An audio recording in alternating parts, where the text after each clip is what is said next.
한국인의 정통 주간신문 일요서울 1343호가 발행됐습니다. 일요서울TV 시청자 여러분의 많은 관심과 성원 부탁드립니다.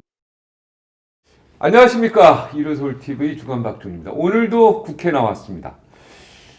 이분에 대해서 오늘 좀 집중적으로 파헤치려고 합니다.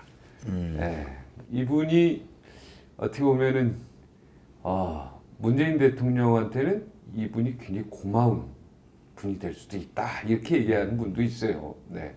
더불어민주당에서도 이분에게 사실 감사패를 줘야 되지 않냐, 뭐 이런 얘기도 있는데 무슨 말이야? 네, 어떤 분이 어제 만났더니 저한테 그런 얘기를 하더라고요. 지금 보수 대통합이 시도되고 있는데요. 이분의 생각을 듣고 싶습니다. 그리고 의외로 이분하고 역사를 보니까요, 굉장히 특이한 부분도 많고요. 우리 공화당의 핵심, 요즘은 또 홍문종 의원하고 또 갈라져서 또 화제 인물이 되기도 하는데, 조원진 우리 국회의원. 근데 이분이요, 벌써 5번째 인재 영입을 시도하고 있는데, 이게 자유한국당보다 훨씬 더 뛰어나다, 이 인물 영입이. 이런 소리가 들리고 있습니다. 조원진 우리 공화당 공동대표를 오늘 만나겠습니다. 안녕하십니까? 근데 무소속으로 출마했다. 출마했죠. 이 이야기 좀 해주세요. 제가 39살 때 대우 이제 그만두고 그 좋은 대우. 그만두고 이제 대구에서 제 고향이 대구 북구, 지금 정태호 의원 지역이에요. 거기 제 고향인데 거기 무소속 출마했는데, 그때는 군중들 모으잖아. 딱 동원하잖아. 근데 돈이 없으니까 동원을 못하지. 처음에는 뭐 그런가 보다 이렇게 보다가 그 다음 유세는 내 유세 들어왔다니까. 한 30분 동안을 양쪽을 다 까니까. 지금 목소리보다 톤도 더 좋고. 목소리 좋으세요. 뭐 양쪽에 뭐 다 까니까. 다음에 그때 유세가 5번인가 뭐 6번 했어요. 나중에 내가 제일 끝번인데도 아무도 안 가고 유세 다 듣더라고. 그래 39에 그냥 15대 무소속으로 15대 보궐선거 나갔는데 그때 인기 좋았어요. 사실은 보궐선거는 전국에 4군데밖에 없으니까 집중 스포트라이트를 받고 TV 토론 나가고 막 이랬는데, 그때 대우 있다 금방 나오니까 뭐 머리 팍 돌아가는 데다가 연설 잘하지. 뭐 또 원래 원고 없어요. 저는 토론 나가도 그냥 막 하니까 사람들이 야, 저거 인물 하나 났다. 그래 막 급상승을 하는데 경로당을 한번 갔어요. 나보고 그전만 해도 야, 젊은 사람이 돼야 된다 이러더니 나보고 저보고 얘기했어요. 나보고 이번에는 안 되겠다는 거야. 그래, 어르신은 왁하면가 어제 그거 있잖아, 박근혜 이번에 박근혜 대통령이 4월 보궐선거로 돌고 내가 7월 보궐선거를 나갔거든. 반대쪽에 지원 유세를 나오신 거야. 그거 칠성시장에 있는데 뭐 울고불고 난리 난 거지. 뭐 돈 막 주고 막 난리 났잖아. 그게 이제 엄청나게 됐잖아. 사람이 구름대같이 모이고. 그러니까 갔더니 아이고, 이번에는 네 다음에 해야 되겠다 이거더라고. 하루아침에 급상승 올라가다 하루아침에 툭 떨어지더라고. 박근혜 대통령이 그 당시에는 어떻게 보면은 초선 의원 조원진 의원을 서운하게 했네. 떨어뜨리게 한 범인이네. 어떻게 보면. 들어오면 국회 돌아서 서운했네요. 박근혜 대통령께 얘기했지. 사실 제가 이래가지고 급상승 타고 가다가 떨어졌다. 그랬더니 나무 웃으시더라고. 그러니까 과거에 그이 생각하면은 박근혜 대통령을 지금 지키고 있는 조원진 의원이 어떻게 보면 대단한 그거는 뭐 생각이 드네요. 대통령께서 재임 기간에 야, 이 정말 홀로 체제 싸움을 엄청나게 했구나. 통진당 해산시켜 버렸죠. 민노총 무력화시켰지. 정교조 법외노조 만들었지. 국정교과서 만들어가지고 도저히 지금 이제 문재인 좌파 독재 정권이 들어와서 상황을 보니까 야, 이게 혼자서 처절한 투쟁을 하셨구나. 왜냐하면 문재인 좌파 정권이 지금 하는 걸 다 예측하신 거 아니에요. 다 예측한. 자, 민노총 세상 돼버렸죠. 정교조가 전 학교를 다 장악하고 있죠. 또 교과서, 역사 교과서가 어디 북한 조선민주주의 인민공화국 교과서도 아니고 말이지. 박정희 대통령보다 김일성을 더 이렇게 인정하고. 국사 교과서가 특히 문제죠. 역사 교과서. 그래서 지금 그분이 했던 또 경제 문제도 마찬가지예요. 문재인 정권 들어서 지금 뭐 약 한 30개월 가까이 내리막길 걷잖아요. 경제 성장률에서. 근데 박근혜 대통령 정부 때는 그 재임 기간 동안에 다 상승 곡선이야. 그러고 3월 10일 날 그랬지만 그 기운이 9월 달까지 갔다고요. 그걸 56개월 상승 커브를 그렸다고. 경제 상승 커브를. 그래서 그 도대체 그러면 뭘 잘못했느냐 원초적으로 돌아가니까 그 신문사의 기사가 증거되지 않은 수십 가지의 우리가 이제 한 80가지의 가짜 뉴스라고 했는데 제가 국감에서 가잖아요. 경찰청장한테 하잖아. 장관하고 앉혀놓고. 자, 지금 이 중에서 하나라도 맞는 게 있으면 얘기해라. 그때 횡행했던 거짓말 중에서 하나라도 맞는 게 있으면 얘기해라. 하나도 안 맞는 거야. 다 거짓말이네. 다 거짓말. 한쪽에서 기획에서 기사 올리면은 온 신문, 그다음에 종편이 다 받아가지고 그것도 확대 재생산해가 거짓말을 또 하잖아요. 저도 그 중에 하나 했잖아. 네. 근데 모르고 한 거니까 지금이라도 반성하면 돼. 내가 차명진 의원하고 내 친구인데. 반성하고 있습니다. 차명진 의원하고 친구인데 어제 하루도 그땐 다 받아서 뭐. 차명진이 가대. 자기도 속았다. 속았는데 나중에 법원 기록을 보니까 야 이건 아니다. 고영태 녹취록이 나왔잖아요. 네. 고영태 녹취록이 깁니다. 고영태 녹취록이 나오면서 자기가 보다 아 이거는 속은 거다. 최순실 자체가 속은 거다. 지금 탄핵소추 위에서 네. 이제 권선동이 했잖아요. 그러면 뭐 한 29개 정도를 내면은 네. 거기 만약에 내용이 적절하지 않으면은 기각을 시켜 보내야 되는 거예요. 헌재에서. 국회로 다시 보내야 되는 거예요. 그런데 그것을 헌재 재판관이 이거는 빼고 이건 다시 적고 해가 다시 만들었다는 거 아닙니까? 다시 이거는 기각해서 내용이 예를 들어서 39가지다. 네. 그럼 39거 중에 29가지가 문제가 있다. 네. 그럼 다시 기각을 해서 보내서 국회에서 다시 해와라 이래야 돼야 되잖아요. 네. 그런데 국회에서 토론도 한 번도 안 하고 무슨 내용인지도 몰라요. 국회의원들 지금 탄핵 찬성했던 사람들 뭐 우리도 마찬가지 다 읽어볼 수도 없잖아요.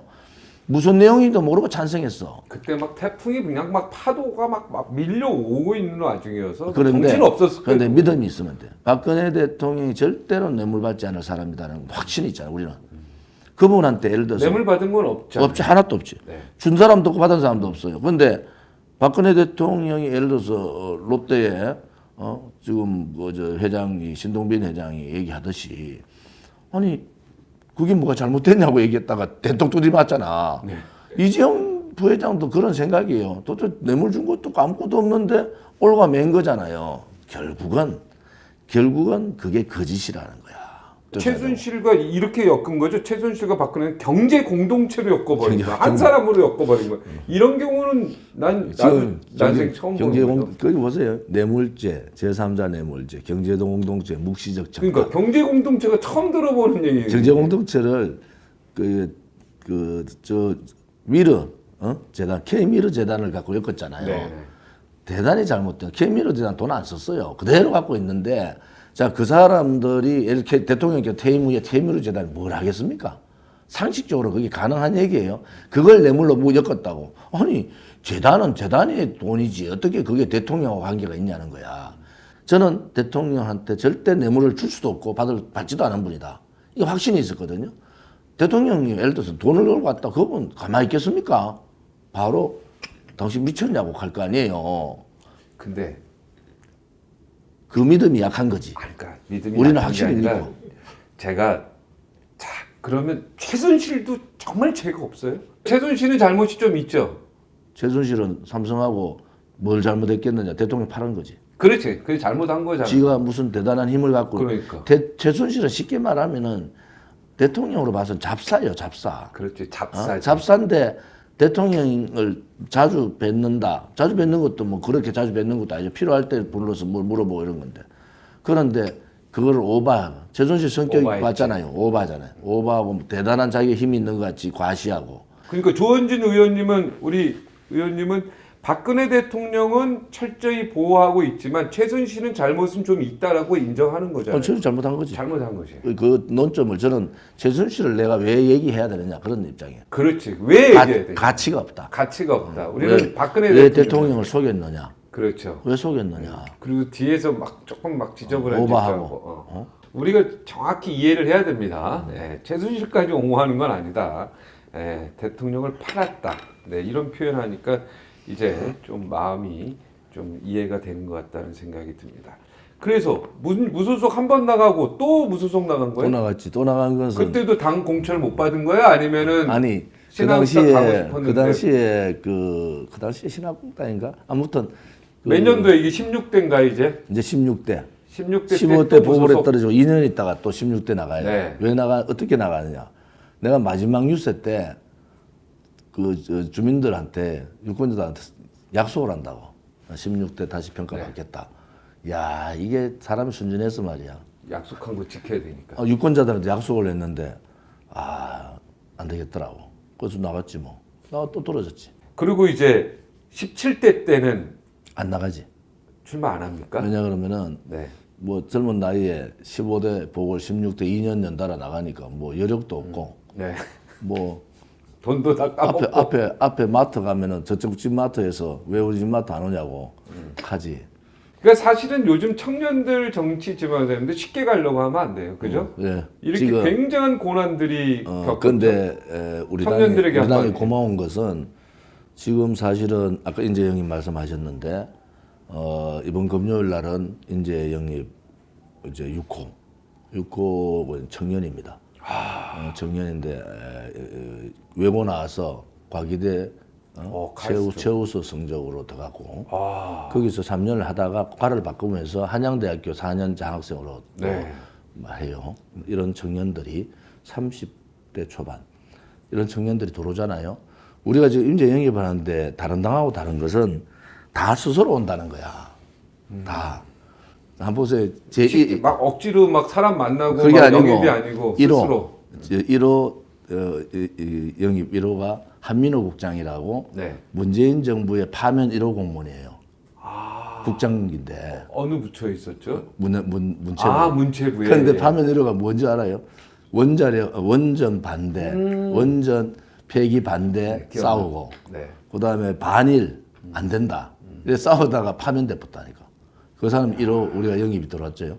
그분 대천태에서 공수처 반대한다고 36일 잤잖아요. 네. 그 중에 오셨더라고. 야. 제일 먼저 물었죠. 자유한국당 가면 공천 줄 텐데 왜 얘기야? 자기 자유한국당 안 간다고. 시민단체 하려고 했는데 어차피 국회가 키인데 국회로 가야 되겠는데 자유한국당은 저는 싫습니다. 이러더라고. 그분이 그래서 자유한국당 싫다. 그래서 이제 오더라고. 근데 왜 자유한국당이 그런 분 영입을 아니, 거기는 추진하지 않았죠? 난 좀 아쉬워 그런 거. 그 자유한국당이 판을 못 보는 거지. 네. 기존의 판을 못 사람들에서 봐요. 기존 사람들만 보잖아요. 이호는 누군지 아세요? 3살, 6살, 9살 엄마. 포스코, ICT, 그 연구, 책임 연구위원. 과학자. 연봉 엄청 높은 연봉에 그다음에 성공피라고 있잖아요. 네. 프로젝트 하면 성공피 뭐 한 1억 정도 이렇게 도저히 신의 직장인데 왔어요. 왔는데 어떻게 온지 알아요? 내용 좋네. 왔는데 어떻게 한민호 국장 2번은 과학자. 최혜림. 야, 이분 IT 프로젝트가 전문가. 되게 많이 했더라고. 애 여성분인데 셋 딸리고. 42살. 애셋이고. 야, 이거 핵심이네. 42인데 너무 좋은데? 이분이 저는 무서운 게 뭐 우리하고 다녀서 뭐 이래 연설도 하고 하다가 갑자기 회사를 퇴사한다는 거야. 내가 놀래가지고 퇴사를 왜 하냐? 이 신의 직장인데 그랬더니 자기 이제 본격적으로 우리 공화당에 와서 일을 해야 되겠다는 거야. 야, 그 얼마나 부담스러워요. 갑자기 그래서 내가 말렸어. 퇴사하지 말고 거기 회사 다니면서 우리 도와줄 수 있는 일이 있다. 네. 그랬더니 대구 사람인데 대구 가서 아버지한테 설명 받고 바로 회사 그만두고 왔더라니까. 야, 이거 책임져라. 대단하네. 근데 한민호 국장은 남성이죠. 남자는. 이분 1번 줘야 되네. 아무튼 이분 1번 줘야 돼. 그거는 그런 얘기할게요. 왜 여기서 약속 못 해? 이분은 비례대표 안 가는 거예요. 지역 나간 지역. 이분 왜 지역. 이렇게 과학자고 지역을 애 나가죠. 3명이야. 이분이 뭘 원하는지 알아요? 사탄파 지역을 보내달라. 첫 일성 사기 탄핵파 지역을 보내달라. 그럼 어디로 보내는? 강남갑 이종구. 강남갑 사탄반 지역이 무슨? 사탄파 사기 탄핵파. 사기. 제 지금 그래서 3번 강남갑이에요? 강남갑. 좀 쫑났지 좀. 아니 사실 이게 국민들이 잘 몰라 이게. 근데 이게 다시 한번 여기서 알려줄 필요가 있어. 그다음에 3번. 3번은 그 서성근 변호사 아까 말씀드린 이분은 뭐 탄핵의 대단하지. 내용을 제일 많이 아는 분. 이분은 헌법재판관 출신인가? 아니 그 저 변호사지. 변호사. 그리고 탄핵 변호사 처음에 4분 중에 한 분이고 아, 6만 페이지를 거의 머릿속에 다 갖고 있는 탄핵에 박근혜 대한 대통령 편에서. 그래서 이분이 이제 3호. 네. 4호는 경제학자. 현직 그것도 현직 우리가 현직만. 얼마나 용기 있는지 알아요. 네. 현직 울산시 요즘 울산시 말 많잖아. 네. 송철호 네. 뭐 송병기. 송병기 많잖아. 울산시 산하에 울산발전연구원 선임연구원이야. 현직 연구원이라니까. 현직 연구원. 그래서 울산시에서 저거 어떻게 자를까지 그 여러 가지 뭐 국리를 한대. 네. 그걸 우리가 공갈하잖아. 잘라봐라. 너 울산시가 정치적인 개입한 거 아니냐.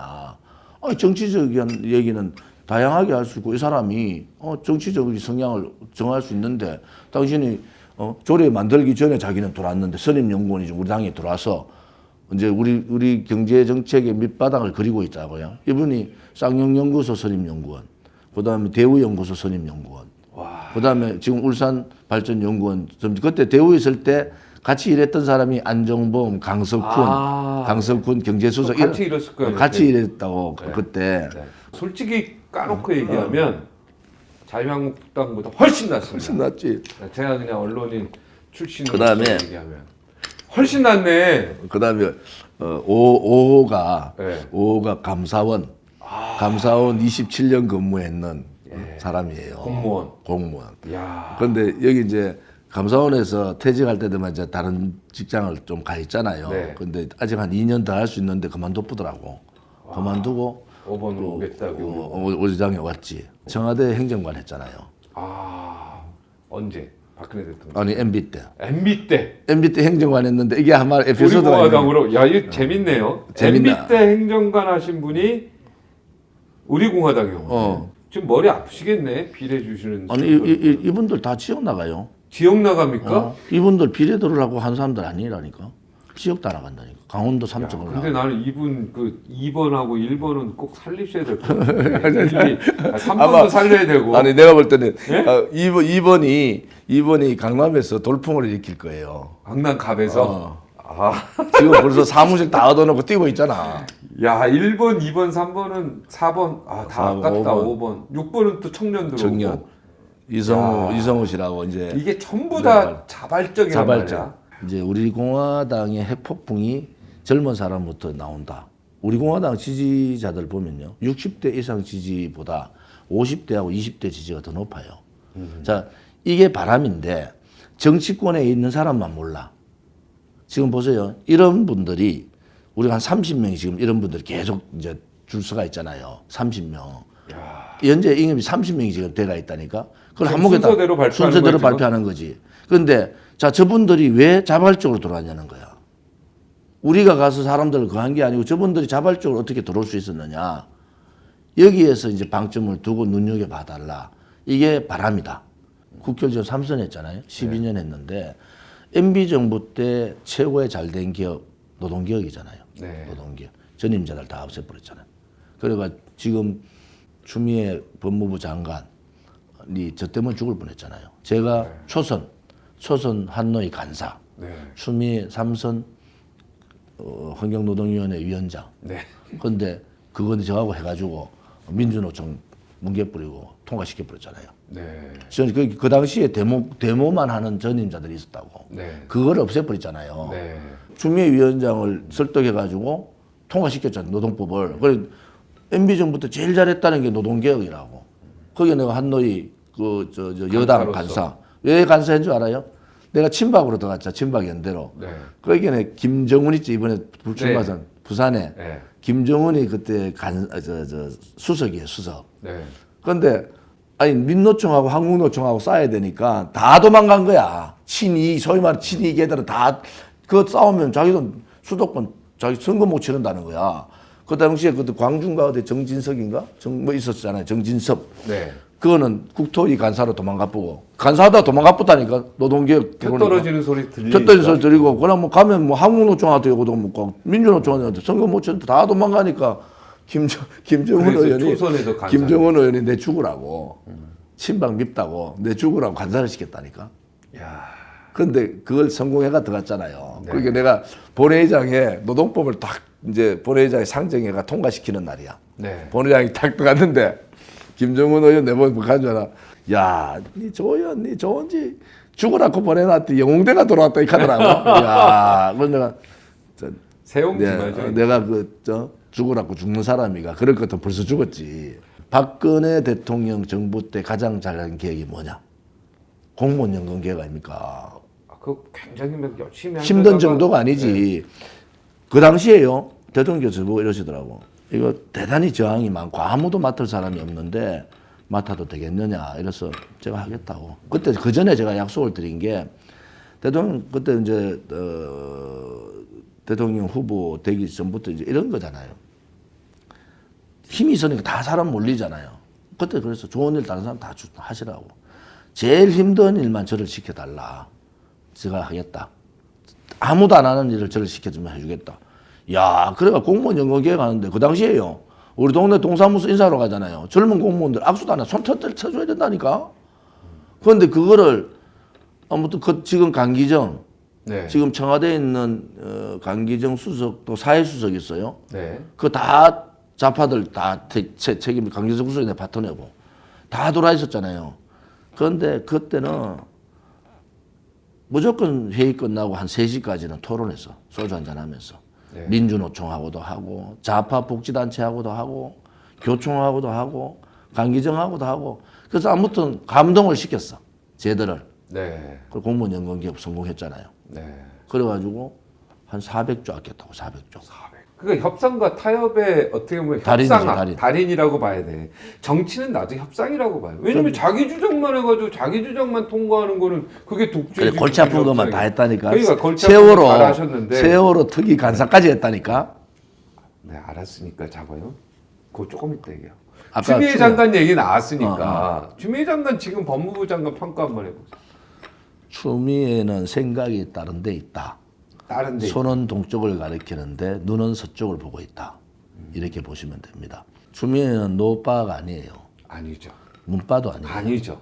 자, 그러면은 추미애가 대표까지 하고 이제 62이라. 네. 62인데 아직 정치 더 할 수 있잖아요. 네. 자기 지역구를 남편분도 버리고 아프시고, 예. 자기 지역구를 버리고 장관을 한다. 네. 상식적으로 안 맞잖아요. 네. 당 대표에 있는 사람이 장관을 가고 자기 지역구를 버린다. 그것은 또 다른 목적이 있다. 그 뭐냐? 문재인 정권이 호남 필패론을 알아요. 대통령 후보는 호남 후보가 나오면 무조건 진다. 그걸 아는 거예요. 정세균 의장이나 이낙연 안 총리를 된다. 두고 하는 얘기는 안 된다. 거죠. 네. 자, 김경수 무너졌죠. 조국 무너졌지. 1순위, 2순위가 다 무너졌어요. 경남에서. 경남 필성문이 있었다고. 네. 그게 노무현, 문재인. 그런데 경남에 이제 후보가 없어. 네. 사람이 없어요. 키울 수도 없어, 이제. 이제 TK로 들어가자.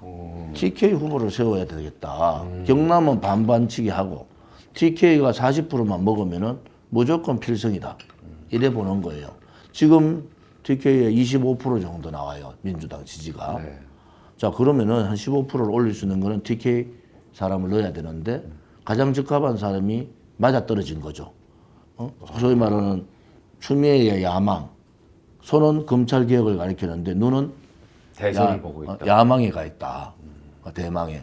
왜 추미애가 저렇게 무모하게 그것도 좀 좀 무모하고 판사 좀, 예. 출신인데 굉장히 합리적인 왜 합리적인 분이신데. 사람인데 왜 저렇게 가느냐? 네.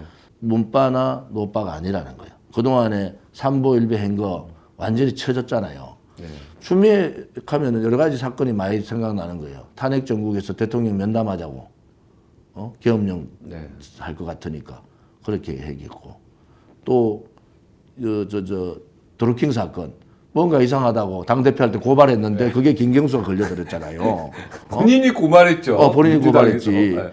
또 뭐 여러 가지 있어.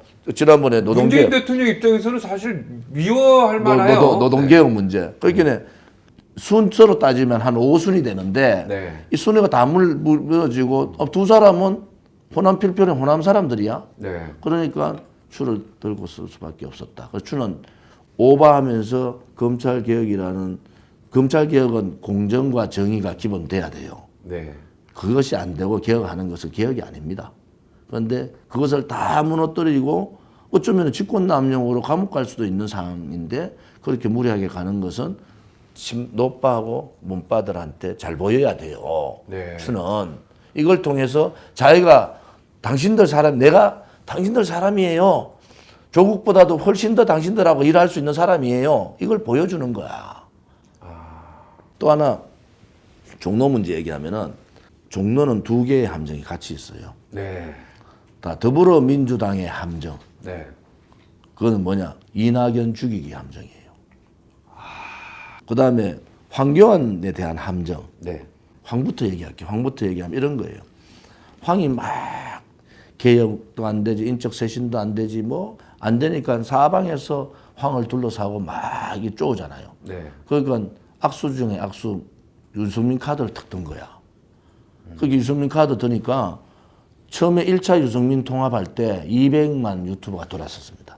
잘 아시지만 뭐 가로세로, 정규재 뭐 등등 황태순 네, 또 황장수 등등등 200만이 돌았었어요.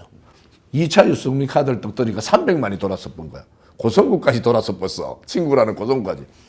이게요. 이게 민심이에요. 우파의 민심인데 어떤 신문에서 했잖아. 박근혜 대통령 탄핵이 어떻게 이거 문제가 있다. 문제가 있다 하는 게 73%야. 그러면 박근혜 대통령 석방해야 된다는 게 80% 이상 나왔어요. 자, 이게 자유한국당 지지자들을 조사한 거예요. 우리공화당 조사가 아니고 우리가 자유한국당 지지자. 자유한국당 지지자 중에 80%가 대통령 풀어야 된다. 대통령 빨리 풀어야 풀어라. 되고 73%가 탄핵에 문제 있다. 자, 이런데 자, 유승민 카드는 다 벗어나잖아요. 300만 유튜브 다 돌았었지. 네. 그러니까 유승민 카드 내가 그 전에 얘기했어. 유승민 잡으면은 자유한국당 프로테지 엄청 떨어진다. 내가 그런 얘기를 해요. 벌써 얼마 전에. 네. 그런데 얼마 전에 여론조사 나왔잖아. 여론조사 어떠면 오마이하고 어딘가 여론조사 했더니 통합하니까 10% 통합하니까 빠지더라. 10% 이상 빠지더라. 네. TK가 유에 대한 그냥 분노, 그냥 그게 아니 반대 정도가 아니고 이거는 막 분노를 하고 있는 거야. 분노를. 그런데 그 카드를 던지니까 뭐 우리가 웃어야 될지.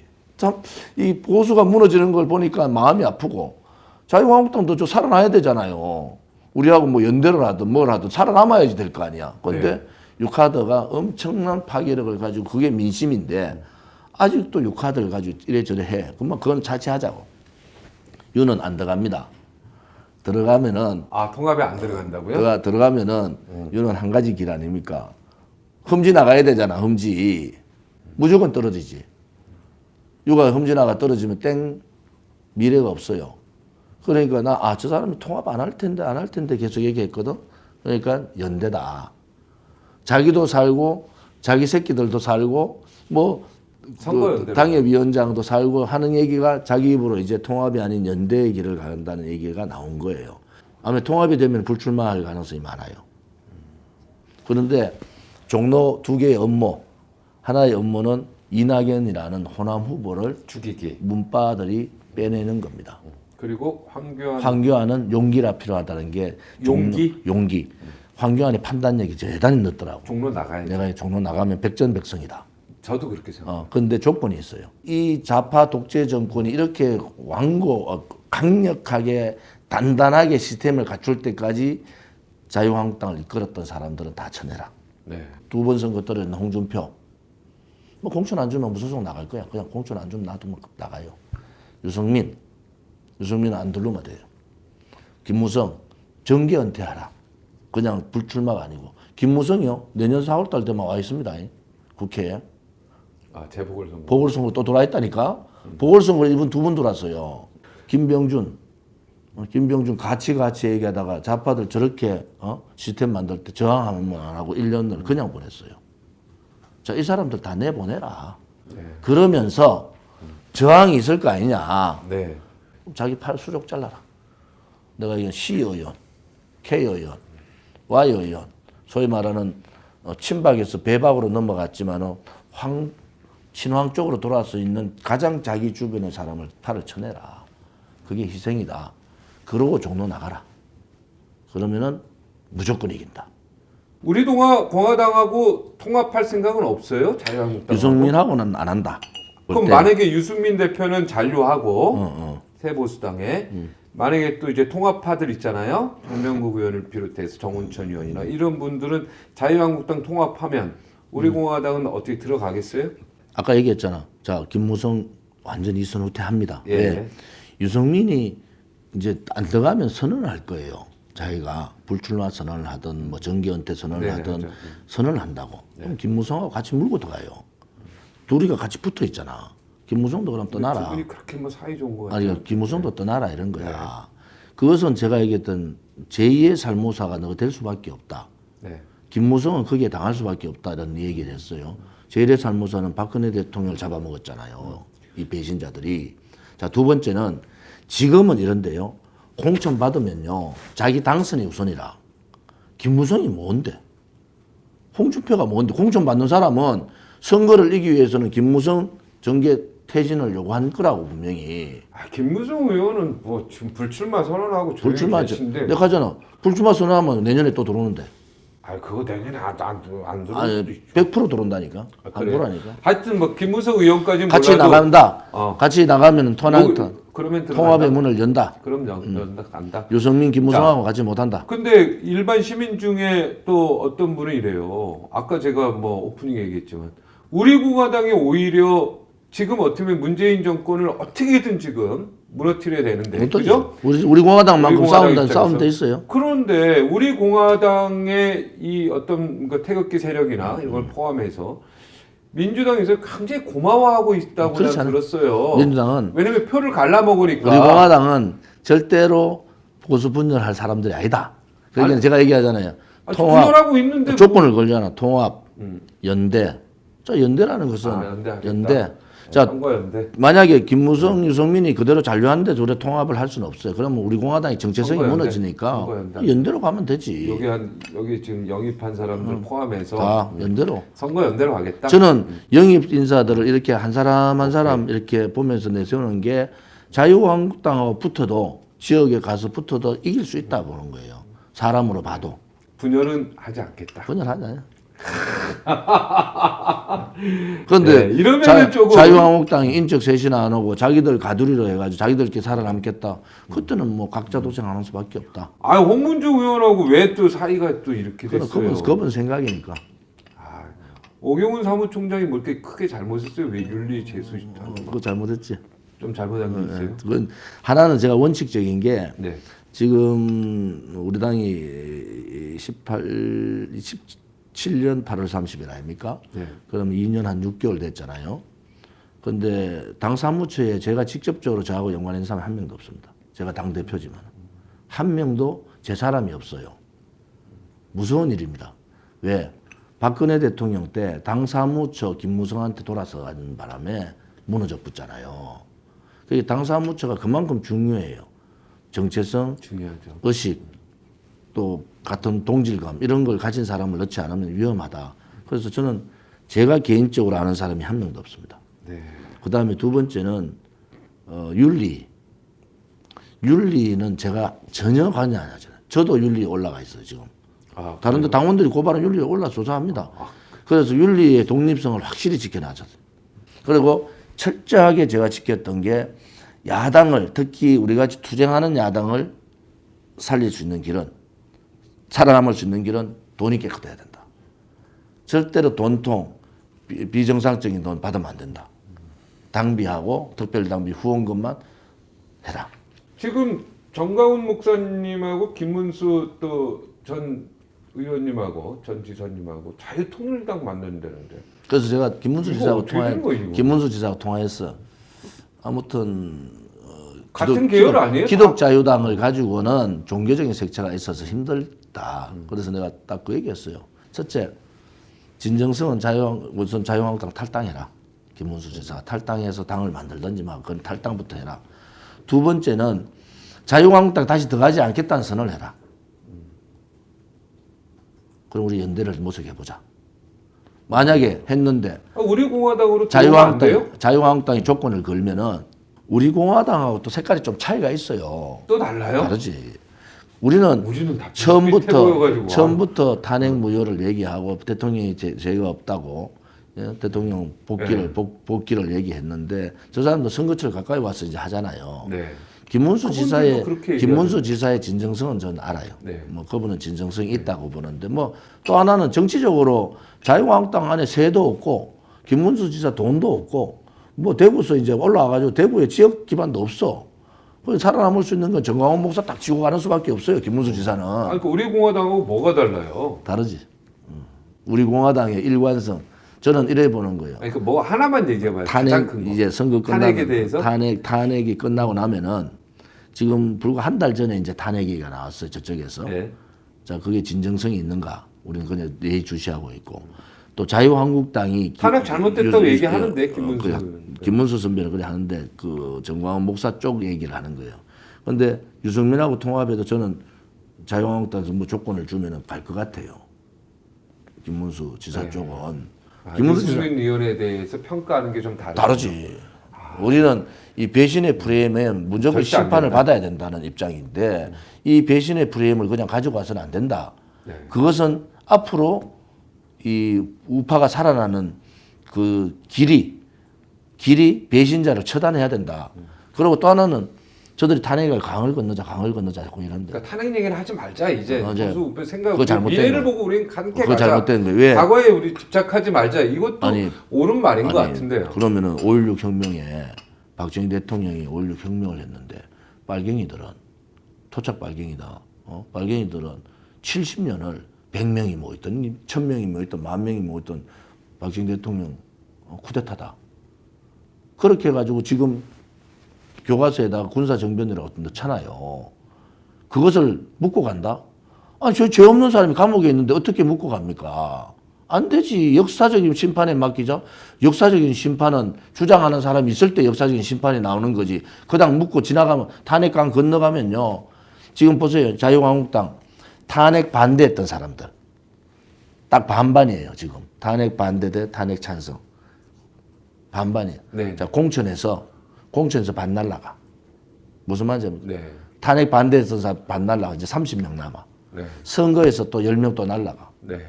전체적으로 다음 끝나면 자유한국당 안에는 탄핵에 반대했던 세력이 10명밖에 안 돼요. 15명밖에.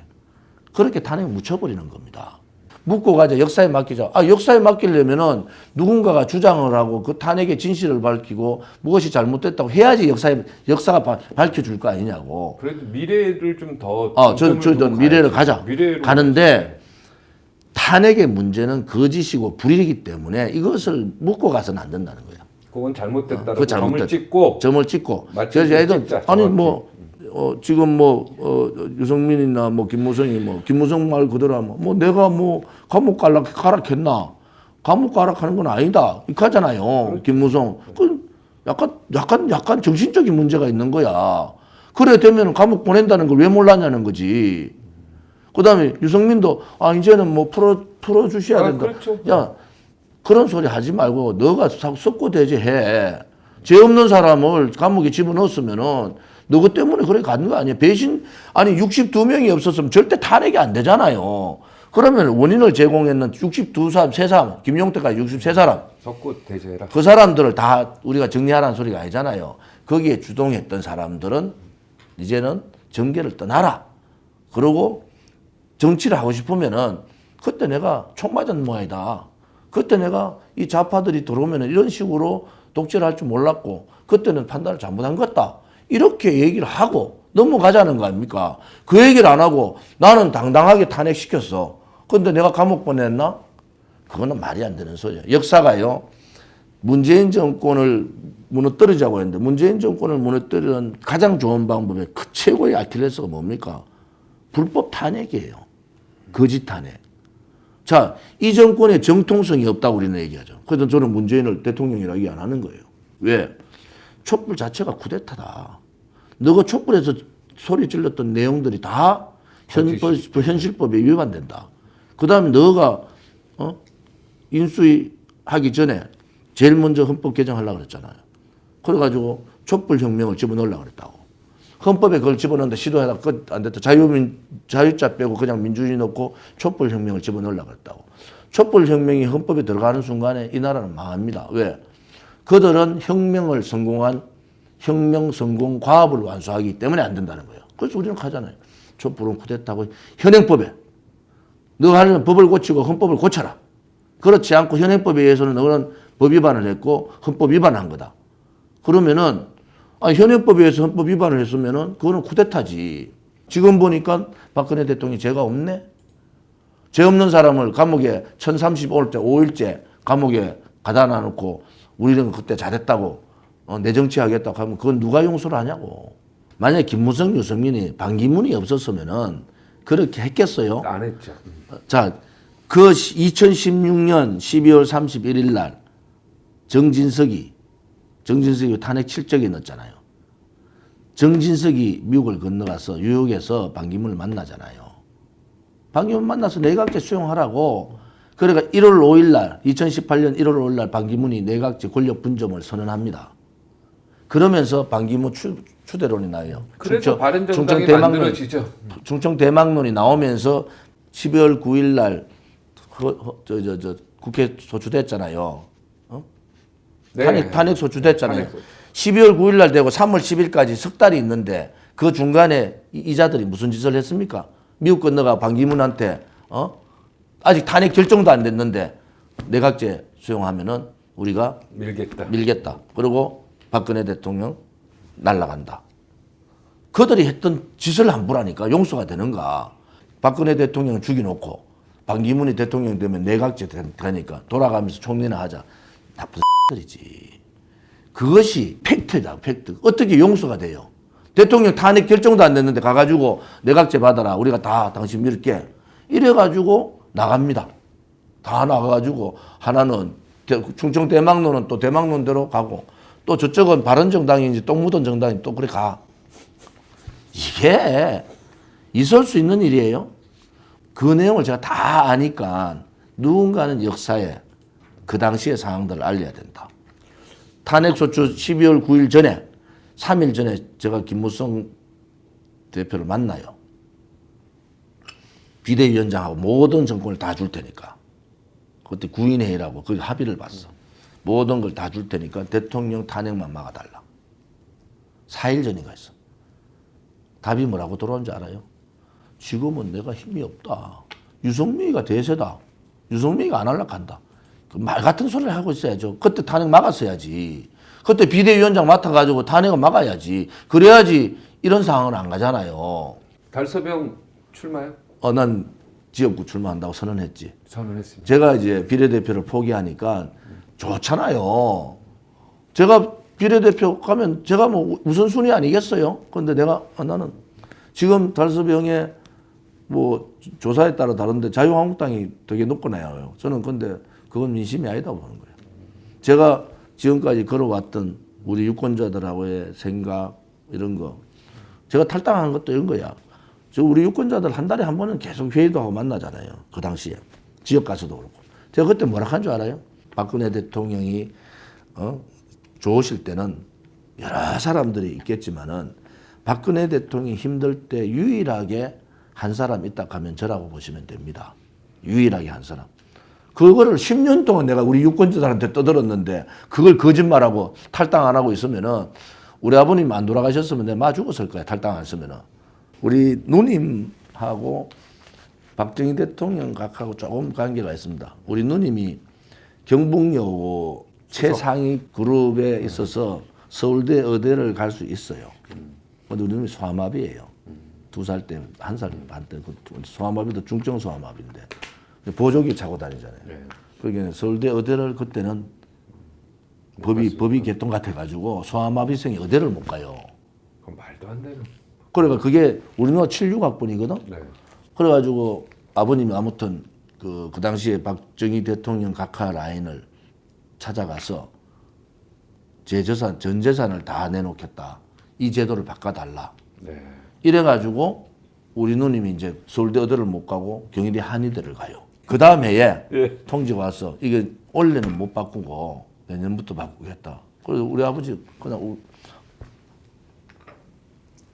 아버님이 훌륭하신 분이네요. 와서 그때 이제 우리 형제간들 앉혀놓고 박정희 대통령 각하를 절대 잊지 마라. 이렇게 대구에 필부한 사람이 이렇게 요구를 했는데 약속을 해주셨다. 그다음 청와대에서 또 경희대에 전화해서 방법이 의대로 갈 수 있는 방법이 있는 우리 누나가 노했어요 그때는. 의대 안 가겠다. 한의대 가겠다. 우리 누나 한의대 가는데 그 다음 해부터 바뀌었어요. 그 다음 해에 우리 아버지가 청와대 통지를 받았다고. 각하께서 그때 우리 아버지 말씀 각하께서 그때 조원진 사장 조자 영자 복자 조 사장님 뜻이 맞다고 보고 내년부터는 바꾸겠다. 그게 이제 인연이에요. 우리 누나도 못 잊어요. 우리 누나도. 그래서 박정희 대통령 각하하고의 우리 집안의 인연이 그게 시작되는 겁니다. 그래서 제가 박근혜 대통령이 하는 것은 그 박정희 대통령 각하의 그런 어떤 그 우리 누나에 대한 애정 이런 것을 대갚아 드리는 거다. 이렇게 보고 저는 하는 거죠. 아, 너무 재밌는데 한 번 더 하죠, 선거죠. 한번 합시다. 네, 한 번 더 하고. 오늘 재밌습니다. 근데 끝이 없네요. 이야기를 듣자 보니까 너무너무 사실 재밌고 어떻게 보면은 어떻게 그 일반 시민들 좀 구구다, 뭐 태극기 세력은 너무 구구다 이렇게 하시는 분들도 있는데 만나서 이야기 듣고 잘 성찰하다 보면은 합리적인 부분들도 굉장히 많습니다. 그래서 우리가 이렇게 소통하는 게 굉장히 중요하다 이런 생각을 합니다. 그래서 이런 방송이 필요하지 않나 이런 생각을 합니다. 또 한번 만나서 깊은 얘기를 들어보죠. 누님 얘기까지 들으니까 대한민국의 서울의대가 어떻게 보면 장애인을 받아들이게 된 계기도. 그 맞습니다. 오늘 77 학번부터 장애인을 받죠. 네. 소아마비. 그 놀라운 이야기도 듣고 이렇게 또 무소속으로 2번 나와서 이렇게 굉장히 떨어지시고 또 다시 한 번 쉬시고 다시 또 도전해서 이렇게 삼성까지 오신 분. 그리고 소신 있고 절대 배신을 안 한다. 뭐 이런 어떤 사의 굉장히 의로운 분이 아닌가 이런 생각을 듭니다. 오늘 인터뷰에서 고맙습니다. 감사합니다.